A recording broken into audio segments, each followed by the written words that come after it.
안녕하세요. 사연을 부탁해입니다. 오늘의 사연을 소개하겠습니다. 그날은 도련님 여자친구 은주씨가 첫 인사를 하러 온 날이었습니다. 현관문이 열리며 밝은 목소리로 인사를 건네는 그녀의 모습을 보던 순간 성격이 밝아 보여서 다행이라는 안도감이 스쳐 지나갔어요. 하지만 다음 순간 은주씨의 손에 들려있던 물건을 보고는 살짝 당황스러웠습니다. 다름 아닌 많이 보던 비타민 음료 한 박스가 들려 있었거든요. 결혼을 앞둔 남자친구 집에 첫 인사를 오면서 비타민 음료 한 박스라니 그 광경이 어딘지 생소하게 느껴졌습니다. 더욱이 시어머님은 도련님이 은주씨네 집에 인사를 갈 때를 대비해 백화점에서 한우와 과일 선물 세트를 사서 보내야겠다며 제게 함께 쇼핑을 가자고 부탁까지 했던 터였거든요. 우리 부부는 맞벌이의 아이 육아 문제로 시댁에서 지내고 있습니다. 시댁이 워낙 넓기도 했고 유치원에서도 가까운 곳에 있다 보니 선택의 여지가 없었어요. 시어머님이 아들의 등하원을 도맡아 해주셨으니까요. 그러다 보니 시어머님과는 쇼핑도 자주 다닐 정도로 마음이 잘 통하는 편이었습니다. 그날 은주씨 손에 들린 음료 한 박스를 바라보던 시어머님의 표정이 지금도 선명하게 떠오릅니다. 평소 배려심이 깊으신 분이라 크게 개의치 않으려 애쓰셨지만 그 미묘한 당혹감을 완전히 감추지는 못하셨거든요. 문제는 그 음료보다 더 큰 복병이 기다리고 있었다는 점이었는데요. 도련님이 여자친구를 데리고 온다는 소식에 시어머님과 저는 마트에서 장을 보고 부랴부랴 음식을 준비했습니다. 다행히 은주씨가 음식이 맛있다며 밥그릇을 뚝딱 비워내는 모습을 보니 깨작깨작 먹는 것보다는 나은 것 같다는 생각이 들던 것도 잠시 뭔가 이상했어요. 밥을 복스럽게 먹는다는 표현보다는 어딘지 모르게 개걸스럽게 먹는 듯한 인상을 받았거든요. 게다가 고기를 좋아한다는 말을 들었다 보니 갈비찜을 넉넉히 준비해 두었는데 마치 걸신 들린 사람처럼 갈비찜만 파고들며 먹어치우는 모습이었습니다. 다른 반찬들은 손도 대지 않고 오직 고기 반찬에만 집중하는 그 모습이 조금은 기이해 보이기까지 했습니다. 첫인사 자리임에도 불구하고 은주씨는 제게 2번이나 갈비찜 리필을 요청했습니다. 저기 형님, 갈비찜 조금 더 먹을 수 있을까요? 아, 네. 가져다 드릴게요. 제가 자리에서 일어나려 하자 은주씨가 미안한 듯 자리에서 일어났어요. 계속 부탁드려서 죄송하네요. 그냥 제가 가져올게요. 말릴 틈도 없이 은주씨가 성큼성큼 가스레인지 앞으로 걸어가더니 갈비찜을 담아와서는 자신의 바로 앞쪽에 놓고 또다시 정신없이 먹기 시작했습니다. 그런 모습에 도련님도 당황한 기색을 감추지 못하며 변명을 늘어놓았어요. 엄마 음식 솜씨가 워낙 좋아서 은주 입맛에도 맞나 보네요. 역시 우리 엄마 음식이 최고라니까요. 도련님이 가족들을 둘러보며 민망한 표정으로 머리를 긁적였지만 은주씨는 전혀 신경 쓰지 않는 눈치였습니다. 그런데 진짜 문제는 점심 식사를 마치고 차까지 마신 뒤에도 집에 갈 기미조차 보이지 않았어요. 그녀는 여전히 자리를 지키고 앉아 있었습니다. 결국 시어머님이 먼저 입을 열었어요. 첫 인사 온 거라 부모님께서 많이 기다리실 텐데 그만 가봐야지. 벌써요? 어머님 갈비찜이 맛있어서 저는 저녁까지 먹고 가려고 했는걸요. 아까 보니까 갈비찜이 아직도 많이 남아있더라고요. 은주씨의 말에 시어머님 얼굴이 순간 하얗게 질렸습니다. 아니 그게... 시어머님이 말끝을 흐리는 모습을 본 도련님이 급히 나섰어요. 은주야, 앞으로 결혼하고 나면 엄마 음식 많이 먹게 될 텐데 오늘은 그만 가고 다음에 또 놀러 오면 되지. 집에서 기다리실 텐데 그만 가자. 난 저녁까지 먹고 가고 싶은데. 음식 재료도 다 떨어졌고 하니까 다음에 오면 맛있는 거 해주마. 시어머님이 최대한 평정심을 유지한 채 말했는데 곧 은주씨 입에서 더욱 충격적인 말이 터져 나왔습니다. 그럼 갈비찜 남은 거 싸주시면 안 될까요? 남은 걸 싸달라고? 네, 너무너무 맛이 있어서요. 은주씨가 두 손까지 공손히 모으고 있다 보니 더욱 어이없을 수밖에 없었지만 갈비찜을 싸주지 않으면 갈 것 같지가 않아서 제가 급히 통에 갈비찜을 담아 건넸습니다. 그제서야 은주씨가 갈비찜을 들고 집을 나섰는데 도련님이 그 뒤를 따라 나가자마자 시어머님의 손이 제 팔을 낚아채듯 붙잡았습니다. 그 손길에는 뭔가 급박한 기운이 서려 있었고 영문도 모른 채 시어머님을 따라 주방으로 끌려갔어요. 주방 한가운데 선 시어머님의 얼굴에는 당황스러움과 분노가 뒤섞여 있었습니다. 방금 전까지만 해도 손님을 맞이하느라 애쓰셨던 그 표정은 온데간데였고 폭풍 전야처럼 팽팽한 긴장감이 감돌고 있었습니다. 예, 넌 지금 이 상황이 이해가 되니? 시어머님의 목소리에는 억눌린 분노가 실려 있었습니다.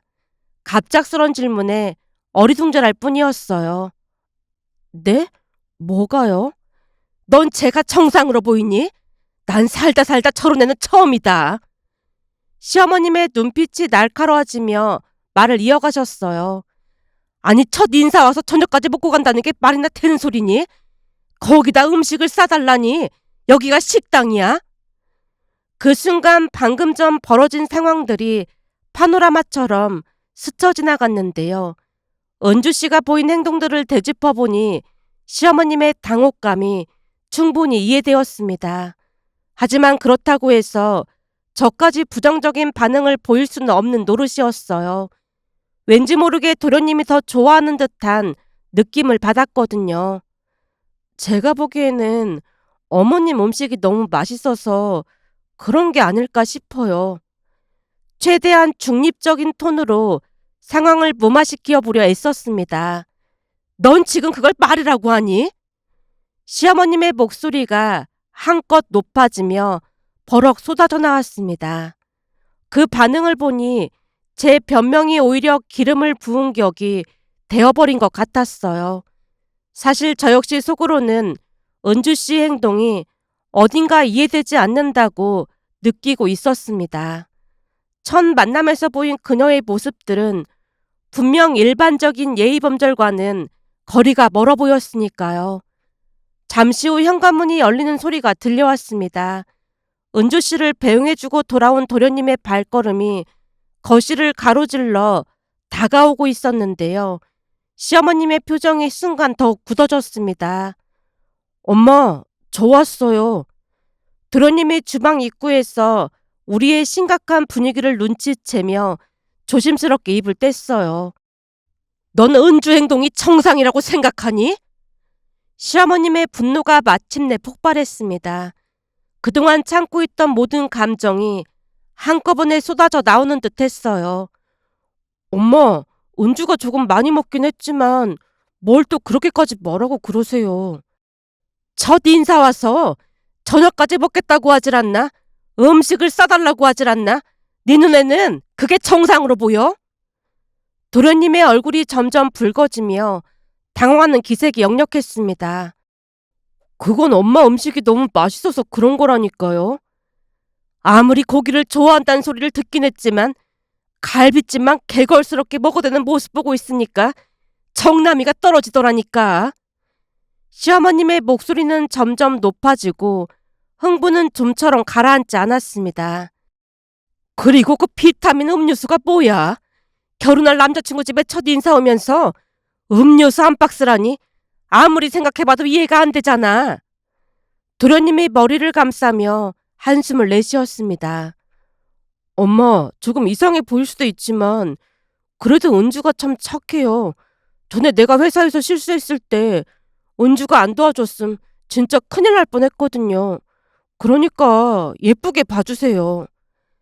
도련님과 은주 씨는 거래처 직원으로 만났다고 했는데요. 업무를 하던 중 도련님이 큰 실수를 했는데 은주 씨가 큰 도움을 줬다고 했습니다. 도련님이 그 부분을 강조하며 시어머님을 설득하자 시어머님도 우선 흥분을 가라앉혔어요. 하지만 시어머님의 표정은 내내 어두울 수밖에 없었습니다. 그렇게 시간이 흘러 상견례 날짜가 다가왔지만 시부모님은 여전히 은주 씨를 탐탁지 않게 여기는 기색이 역력했습니다. 다만 도련님이 더욱 좋아하는 입장인 걸 아시다 보니 반대도 못하고 소가리만 하실 뿐이었어요. 상견례 날 아침까지도 시어머님의 표정은 어둠에 잠겨 있었습니다. 어머님, 이제 상견례까지 하는데 진심으로 축하해 주셔야죠. 축하해 줄 마음이 생겨야 축하를 해주지. 어쩜 하는 집마다 마음에 드는 구석이 하나도 없어. 저번에도 우리 집 냉장고에 있던 반찬 싹쓸이해 갔잖니. 그때 충격이 아직도 가시질 않는다니까. 시어머님의 얼굴이 시뻘겋게 달아오르며 손 부채질을 하고 계셨습니다. 그 일은 우리가 외출을 한 틈을 타서 도련님이 냉장고에 있던 반찬 전부를 은주 씨에게 가져다 준 사건이었어요. 집에 돌아와 텅 빈 냉장고를 본 시어머님이 불같이 화를 내셨지만 도련님은 미안하다는 말만 반복할 뿐이었습니다. 하지만 매번 이해가 되지 않았던 것은 은주 씨가 자취를 해서 혼자 살고 있는 것도 아닌데 왜 자꾸만 반찬을 가지고 가는 것일까 하는 의문이었습니다. 그런 생각이 스칠 때마다 왠지 모르게 마음이 개운치 않았습니다. 결국 상견례 장소로 향하는 차 안에서는 내내 한숨소리만이 새어나올 뿐이었습니다. 시부모님은 창밖을 응시하며 입술을 굳게 다물고 계셨어요. 무거운 침묵이 차 안을 지배하고 있었는데 그 정적 속에서도 모든 가족의 마음속에는 각기 다른 복잡한 감정들이 소용돌이치고 있었습니다. 하지만 우리는 최대한 티를 내지 않으려 노력한 채 식당 룸으로 발걸음을 옮겼습니다. 상견례라는 중요한 자리인 만큼 개인적인 감정은 접어두고 예의를 지켜야 한다는 생각뿐이었습니다. 곧 은주 씨네 가족들이 룸 안으로 들어오는 모습이 보였는데 그 순간 그만 깜짝 놀라고 말았습니다. 아니죠. 경악을 했다고 해야 할까요? 딱 보자마자 낯익은 얼굴들이 들어왔거든요. 처음에는 그 사람들이 우리를 못 알아본 모양으로 아무렇지도 않게 자리에 앉았습니다. 그런데 시어머님이 놀라서 외쳤어요. 아니, 당신들이 여긴 어떻게? 그제서야 그 사람들도 우리를 알아본 모양으로 은주 씨 아버지가 목청을 높이며 소리를 질러댔습니다. 뭐야? 니들 그때 그 사기꾼들이지? 맞네, 맞아. 그때 우리를 경찰에 신고까지 했던 그 인간들이 확실하네. 설마 니들이 진수 부모야? 사기꾼은 누가 사기꾼이야? 그때 거기서 경찰들이 당신들 보고 이상한 사람들이라고 했는데. 시어머님의 목소리도 점점 높아졌습니다. 뭐가 어쩌고 어째? 거기서 짜장면 좀 먹었다고 신고를 한 게 누군데 적반하장이야? 은주 씨 아버지의 말에 룸 안의 분위기가 순식간에 험악해졌습니다. 결국 우리 가족들과 은주 씨 가족들 사이에 말다툼이 격렬하게 이어졌고 급기야 은주 씨 아버지가 물컵을 집어 던져버렸습니다. 유리 파편이 바닥에 흩어지며 날카로운 소리를 냈어요. 제가 급히 휴대폰을 꺼내 경찰에 신고하려고 하자 그 사람들이 놀란 채 도망치듯 그곳을 나가버렸습니다. 가족 모두 황당해하던 차에 직원들이 와서 깨진 컵을 치우기 시작했고 저도 미안한 마음에 함께 도왔습니다. 이미 예약이 되어 있다 보니 어색한 분위기 속에서라도 밥은 먹고 가기로 했는데요. 도대체 이게 무슨 일이에요? 도련님이 멍한 표정으로 중얼거렸습니다. 시어머님의 얼굴은 창백해져 있었고 저 역시 갑작스런 상황에 어리둥절할 뿐이었어요. 룸 안에는 어색하고 무거운 침묵만이 흘렀습니다. 그렇게 상견례는 예상치 못한 방향으로 흘러가 버렸고 우리 가족은 각자의 충격을 삼키며 자리에 앉아 있을 뿐이었습니다. 사실 상견례 자리에서 그들을 다시 만날 것이라는 것을 전혀 예상하지 못했거든요. 그들을 다시 만나게 되었다는 것 자체가 엄청난 충격으로 다가왔습니다. 이미 우리는 김은주 가족들을 만난 적이 있었어요. 그 사건은 시댁과 합가를 하겠다고 결심하면서 벌어진 일이었습니다. 이사를 가기 전 쓰던 물건들을 정리할 겸 여기저기 나눠주던 중 누군가 중고거래에 내놓으면 적당한 금액을 받을 수도 있다며 제게 귀뜸을 해줬습니다. 그때까지는 중고거래를 전혀 해본 적이 없다 보니 신기한 마음에 앱을 깔고 난 뒤 가지고 있던 것들을 하나하나 정리하기 시작했습니다. 첫 거래에서 제가 소파를 아주 저렴하게 판매하자 한 부부가 고맙다며 제게 쿠키를 선물해 주기도 했어요. 첫 거래가 좋은 경험으로 남아있다 보니 중고 거래라는 것에 좋은 이미지가 생기기 시작했고 그 뒤에 만난 사람들 대부분은 참 좋은 분들이었습니다. 그러다가 마지막으로 아이가 쓰던 침대를 중고 거래에 올렸어요. 시댁에 이미 아이 침대가 하나 더 있었으니까요. 침대 상태는 아주 좋은 편이었지만 값을 비싸게 올리진 않았습니다. 기존 거래처럼 누군가 꼭 필요한 사람이 가져가서 행복하길 바라는 마음이 컸으니까요. 중고 거래에 올렸더니 가까운 곳에 사는 분이 구매한다고 연락이 왔습니다. 그날은 주말이었지만 남편이 일이 있어 나간다는 말에 시부모님이 대신 집에 오기로 하셨어요. 그동안 거래에 큰 문제가 없었다 보니 별 걱정은 안 했지만 혹시 모른다며 시부모님이 시간에 맞춰 집으로 오겠다고 하셨습니다. 그런데 약속 시간보다 1시간가량 일찍 초인종이 울렸어요. 물론 처음에는 문을 열어줄까 말까 망설였지만 부부가 아이까지 데리고 온 모습에 마음을 놓았다고 해야 할까요?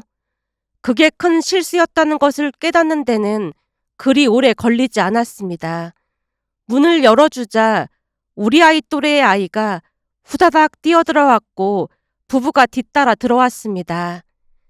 아무래도 아이가 사용해 봐야 할 것 같아서 함께 왔는데 괜찮죠? 아, 네, 그럼요. 부부가 아이를 데리고 침대가 있는 방으로 들어갔지만 10분, 그리고 20분이 지나도 나갈 생각을 하지 않고 있었어요. 그 당시 살고 있던 아파트가 셋이 살기에는 많이 큰 편이었습니다. 그러다 보니 아이가 자는 방도 꽤 큰 편이었고요.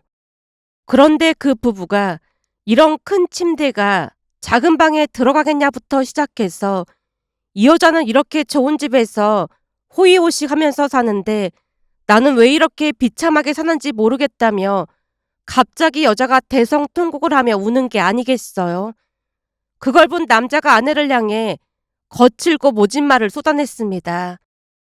그러는 사이 그 부부의 아이가 우리 집을 들쑤시고 다녔는데 냉장고 문을 벌컥 열더니 그 안에 있던 간식을 꺼내서 바닥에 주저앉아 정신없이 먹고 있는 게 아니겠어요. 대체 무슨 상황인가 싶어 멘붕이 왔습니다. 지금 돌이켜보면 그때 경찰에 신고를 했어야 했는데 그 사람들의 아이가 딱해 보여서 참았던 게 오히려 더욱 큰 문제를 일으켰다고 해야 할까요? 그 이후에도 그 사람들은 집에서 나갈 기미가 없어 보였습니다. 그렇게 한참을 말다툼하다가 구매 결정을 했다고 말하는 모습에 안도를 한 것도 잠시 남자가 기막힌 말을 꺼냈어요. 이걸 우리끼리 가지고 갈 수 없으니까 부모님한테 오라고 해야겠네요. 그러더니 어딘가로 전화를 걸어서 주소까지 말해줬고 그 사이 저도 시어머니께 전화를 걸어서 위급한 상황을 알렸지만 그날따라 오던 중에 접촉사고가 나서 보험사를 기다리고 있다고 하셨어요. 그때쯤은 무서운 마음이 들어서 한쪽 구석으로 가서 상황을 자세히 설명하자 최대한 빨리 오시겠다며 전화를 끊었는데요. 곧 그 사람들 부모까지 집에 왔고 그들은 아무렇지도 않게 문을 열어줬습니다. 그런데 그 부모라는 사람들도 역시나 정신이 온전치 않아 보였다고 해야 할까요? 아침을 굶어서 힘이 없다며 우선 짜장면을 시켜서 먹고 가겠다고 했거든요. 그 모든 행동에 거침이 없었습니다. 그러더니 결국에는 짜장면과 탕수육을 시켜 먹는 기이한 일이 일어나고 말았습니다. 결국 제가 손을 덜덜 떨며 소리쳤어요. 당신들한테 침대 안 팔 거니까 당장 나가주세요. 팔기로 해놓고 안 팔다니요. 이것만 먹고 갈 테니까 잠깐만 기다려봐요. 그리고 혹시 김치 있으면 조금만 가지고 와봐요. 그들의 뻔뻔한 모습을 보며 다시 시어머님께 전화를 걸었더니 엘리베이터 앞이라는 말에 미리 문을 열어뒀고 집 안으로 들어서자마자 그 모습을 본 시부모님이 분노한 채 경찰에 신고를 했습니다. 참 대단했던 것이 경찰관에게 끌려가면서도 짐 옮기기 전에 밥 좀 먹은 게 뭐가 잘못이냐며 소리를 질러댔습니다. 그때 그 사람들이 김은주 오빠 부부와 부모였다는 것에 경악을 금치 못할 수밖에요. 그날 모든 이야기를 들은 도련님의 얼굴이 새파랗게 질려 있었습니다. 곧 떨리는 목소리로 입을 뗐어요. 그동안 이상한 건 알았지만 좋게 좋게 생각하려고 했었는데 진짜 최악이네요. 사실 은준의 집에 처음 인사 갔을 때 외식했는데 제가 밥값을 계산했거든요. 그 뒤로도 계속 불러내서 밥값 계산하라고 하길래 그렇잖아도 불만이 쌓여가고 있었어요. 그치만 그런 걸로 헤어지자고 하는 것도 그렇고 점차 마음이 이상해져 가고 있었는데 말로만 들었던 그때 그 사람들이 은준의 가족들이었다니 저도 정이 떨어지네요. 내가 이상하다고 몇 번이나 말했지. 그럼 너 쟤랑 끝낼 거지? 설마 마음이 바뀌고 그런 건 아니겠지? 시어머님의 말에 도련님이 세차게 고개를 내저었습니다. 그리고 결국 그 둘은 헤어졌습니다. 도련님이 김은주 가족에게 더욱 정이 떨어질 수밖에 없었던 것은 그 이후 김은주 가족이 찾아와서 사과를 하고 싶다고 했거든요. 아마도 시부모님이 사시는 집 평수가 워낙 넓기도 했고 주변 시세를 확인했던 게 아닌가 싶었습니다. 도련님도 그걸 눈치챘던 모양으로 그들의 전화번호를 전부 차단했습니다. 며칠 전 시어머님이 조용히 입을 뗐어요.